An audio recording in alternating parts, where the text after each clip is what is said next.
Before I get started today, I just want to acknowledge that there are a lot of different flag football rules out there.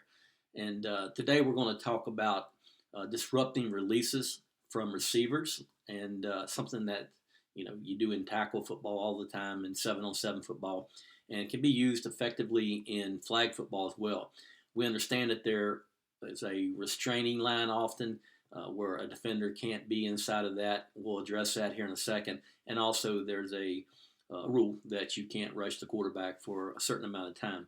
But we don't think that affects really what we're going to talk about here today.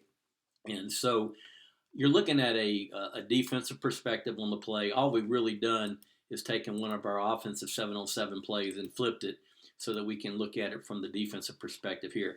A lot of good defenses, particularly at the NAIA level and college football, are playing too deep. And what they're doing out of the too deep shell here is some of them are playing quarters, depending on the situation, showing too deep and then playing 4 deep.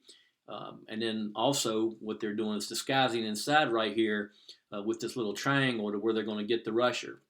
So they can get the rusher off of this side right here, and then they can, essentially cover down with a quarter with the person over top the center, or do it to the other side and bring that defender to rush the quarterback, and then obviously drop your middle defender right there to the left side.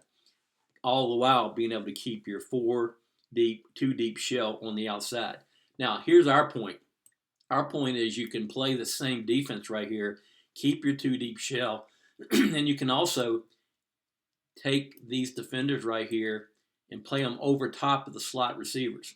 And once again, depending on your rules, if you can get in the neutral zone, we're advocating getting up in that receiver's face to both sides and disrupting the route. If you look right here, this is just one example.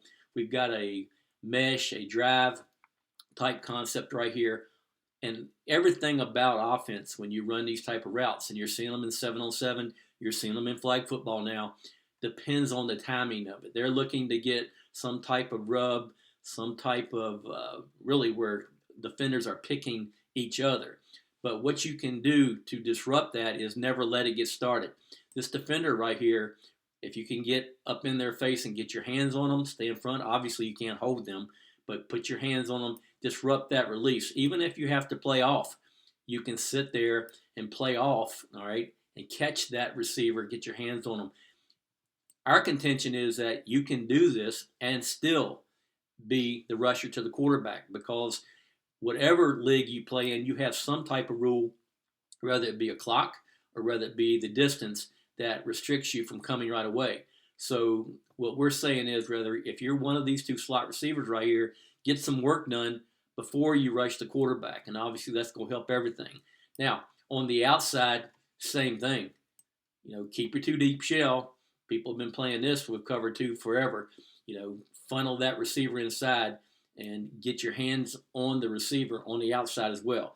Now, if you're going to play a single high shell, like you're looking at here, meaning that you've got really everybody across the board, showing that they're playing man, one of these 2 deep defenders are going to have to drop down, because once again, you're going to get your rusher to the quarterback here, you're going to get them here, or you're going to get them here.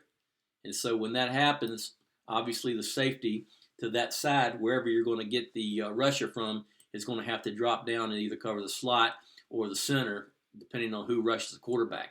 Now, but if you're doing this, it's even easier for everybody to line up over top of a receiver and get their hands on them and disrupt the releases. And once again, you've got still a rusher to the quarterback, depending on who you want to bring, all right? But they're getting 2 things done. They're disrupting a route, and then they're rushing the quarterback, and you're getting disruption across the front right here. Once again, we understand a lot of different rules out there, but a lot of offenses these days are, they're dropping back probably 60 to 70% of the time and throwing the ball. The good offenses have misdirection, and they have a horizontal run game as well. But the majority of people that you're going to play, regardless of the numbers, if you're 7-on-7, 5v5, 6v6, whatever, in flag football, are going to be throwing the ball. And this is an excellent way to defend the passing game if you can disrupt receivers.